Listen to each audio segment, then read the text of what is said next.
Welcome to ArtMa, and today we are learning the brush tool in Photoshop. The brush tool is located here and the shortcut is B. So we all know the general use of the brush tool. We paint with the brush tool, right? We can also change the color from the color picker here.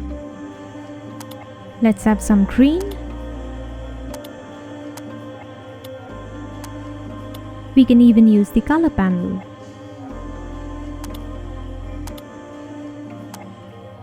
Or if you want, you also have swatches at your disposal. I'm going to select blue.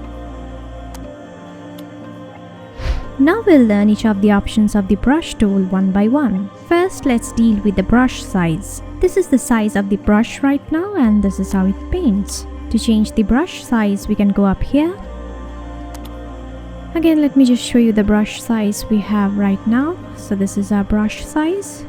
And to make it bigger, I'll just have to drag the slider to the right. And you can see the brush is much bigger now. Now let's make it smaller by dragging to the left. And there we go. We do have a shortcut to adjust brush size. To make the brush size bigger, right square bracket on your keyboard. And to make it smaller, left square bracket. Also, if you have a graphic pen tablet, you can control the brush size by using this option. Obviously, when it's turned off, it doesn't do anything. The brush uses its set brush size. So even though I'm using a pen tablet, I'm getting a constant brush size. But when I turn the option on, check this out. As I gradually increase the pressure on my pen tablet, the brush size increases, right? And that's that. Next, let's explore the hardness option. At the moment, we have the maximum hardness, which is 100%, which gives us a hard edge for the brush. Now, if I reduce hardness to 0, watch what happens. Straight away, you can see that the brush edge is very frizzy. And as I draw, the paint is very smooth around the edges. We can also modify the roundness of the brush. At this point, it's a perfect circle, right? But by moving any of these 2 points, I can make the brush an ellipse.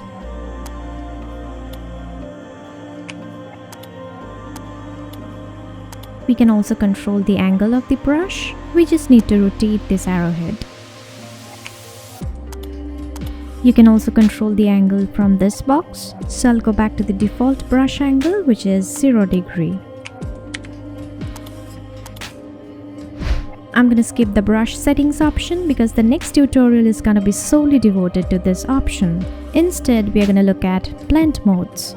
Unlike the layer blend modes, the brush blend modes work only if the pixels are in the same layer. So I'll paint something on this layer which is selected. And then maybe I'll use the screen mode to draw with another paint. I'm gonna go for green. Make sure that the same layer is selected. And then we paint. So you can see that the overlapping or the interacting pixels are affected by the screen mode, right? Next, we're gonna study the blend modes, but before that, let me just put a blob of paint. Since we have already studied these blend mode options in a layer blend modes tutorial, we are not going to study them in this tutorial. Instead, we are going to cover these. First, we have behind. I'm going to select a different color, maybe red. Make sure we are on the same layer as the yellow paint. And now when I draw, the red paint is going to be behind the yellow paint. I'm going to select the next blend mode, which is called clear. And what it essentially does is that it acts like an eraser tool. Now we have the opacity option. At 100% opacity, the paint is going to be totally opaque. And if I reduce the opacity to, let's say, 47%, the opacity is going to be less opaque. But what if I apply another coat of the paint? The overlapping paint becomes less transparent, right? For this paint to build up, we need to let go of the mouse button every time and then click and paint again. Let me show you what happens when I don't do that. With an opacity of 30%, I'll click, hold and paint. My mouse button is still held, and as I paint over, you can see that it has no effect. As long as the mouse button is pressed, the brush is not going to paint a second layer of paint over the first coat. Now I'll let go of the mouse button. Then if I click, hold and paint, you can see it's putting the second coat of paint wherever it's finding the first coat of paint. And even though I'm going over the same place over and over, it's not putting the third coat of paint, because to do that, I'll have to let go of the mouse button. So let's do it. And then when I click and paint, we're gonna get the third coat. Next we have this option, and this can be used when you have a graphics pen tablet. I'm using one, and first we'll see what happens when the option is turned off. So nothing extraordinary, we had an opacity of 100, so the paint is opaque. But if I turn the option on, watch what happens. The opacity of the paint gradually increases as I increase the pressure on my pen tablet. So less the pressure on the pen, less opacity, and more the pressure on the pen, more opacity. Now we have the flow option here. We'll learn the flow option in comparison with the opacity option, alright? Right now flow is at its maximum 100%, which gives us nothing extraordinary. So we get a full, thick, opaque paint, right? But if we reduce flow to its lowest value, which is 1%, we'll get a completely different result. If I click and paint, and then without letting go of the mouse button, come back, you can see that it's layering the paint, right? Still holding onto the mouse button, I'll paint again. And the paint is getting thicker with every overlap of the brush, right? So unlike opacity, we do not need to let go of the mouse button and click again to create overlaps. We are achieving this with just a single click of the mouse button. My mouse button is still held, and now when I'm done, I'll let go. Next we have this airbrush option. I can explain this option better if the flow value is a little bit low, like 25% maybe. First we'll see the effect without turning on the airbrush option. I'll take my brush tool, click and keep holding. So nothing, we just get the 25% of the paint flow, right? So I'll let go of the mouse button. Let's check the airbrush option. Now if I click and hold, the paint will gradually build up. I'll release the mouse button now. I'm going to reduce the value of flow even further so you can see better. So I'm going to click and hold. You can see the paint building up gradually.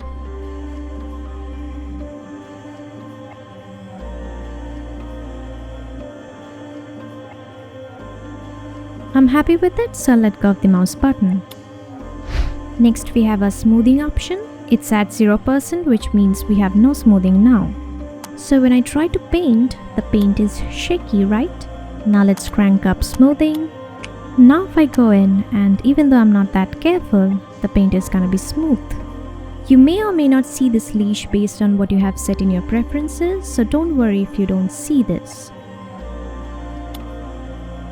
Now we have other options related to the smoothing option. If I click on this gear, we can see those options.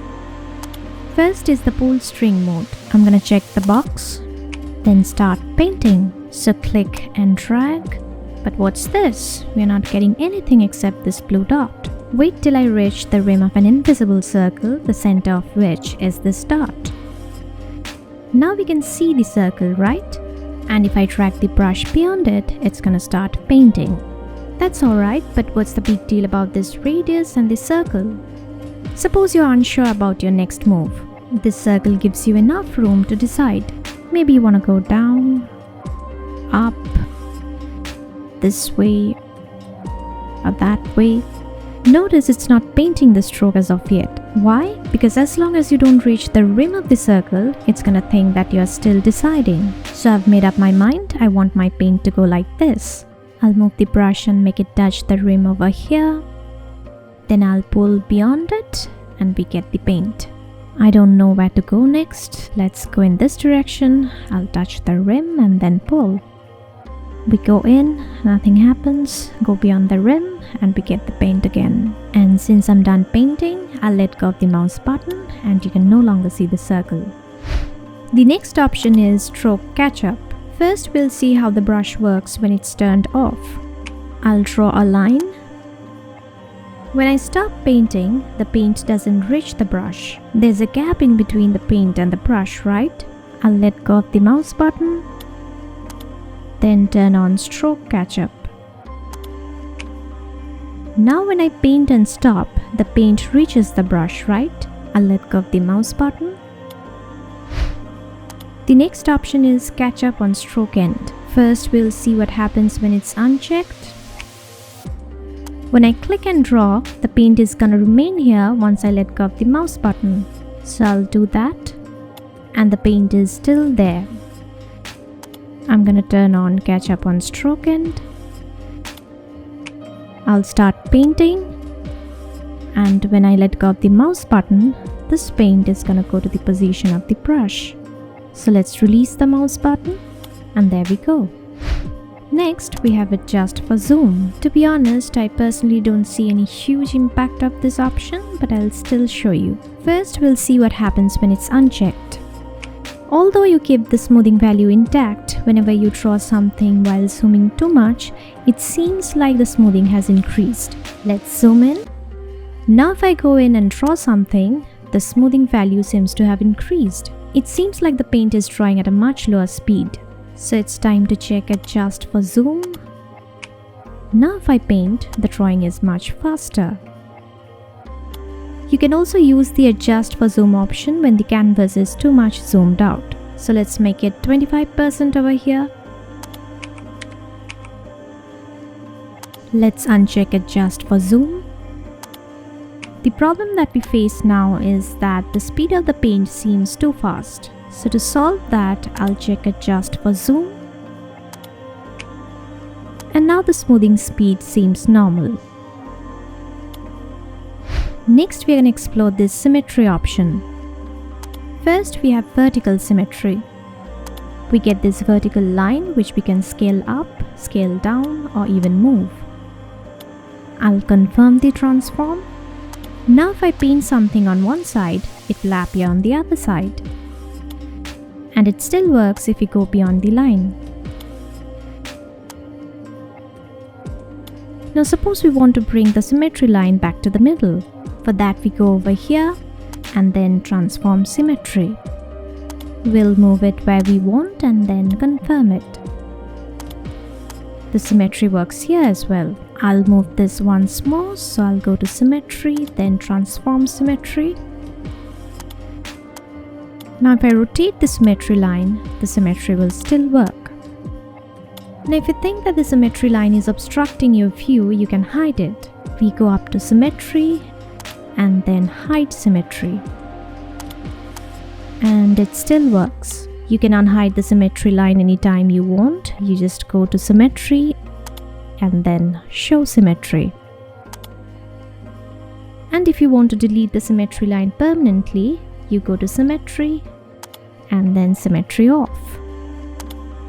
So the symmetry will no longer work. But let's say after you have deleted the symmetry line, you have realized that you want the symmetry line back.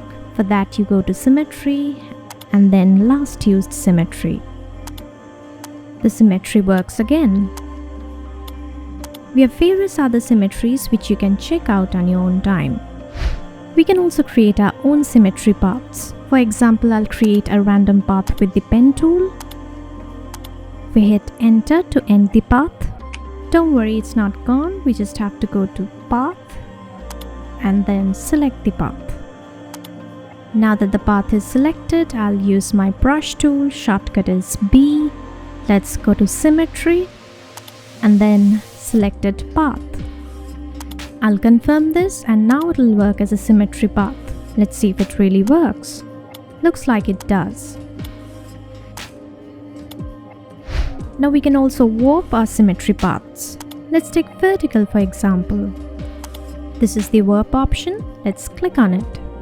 Now I'll make a separate tutorial on all these functions associated with the warp option. For now, I'll just loosely show you the basics of what it's all about. We can go in and drag one of these handles, or just grab it as a whole and then move. So basically we can do all sorts of stuffs to distort it. I'll confirm this and then we'll see if the symmetry works the way we want. it does. Now I'll show you some tips and tricks for the brush tool. Suppose you want to paint in a perfect horizontal line. We go and click, hold shift, and then we paint. We can also paint vertically. Click, hold shift, and then paint down. We can also use the shift key to paint from one point to another. Suppose we need a line going from here to here. I'll click here, press and hold shift, then click another point here. Shift is still held. If I click over here, we'll get another straight line. Let's create the last one, and you get the idea. Right now you don't see the center point of the brush, do you? So the painting seems something like this. If I hit caps lock on my keyboard, we just see the center of the brush.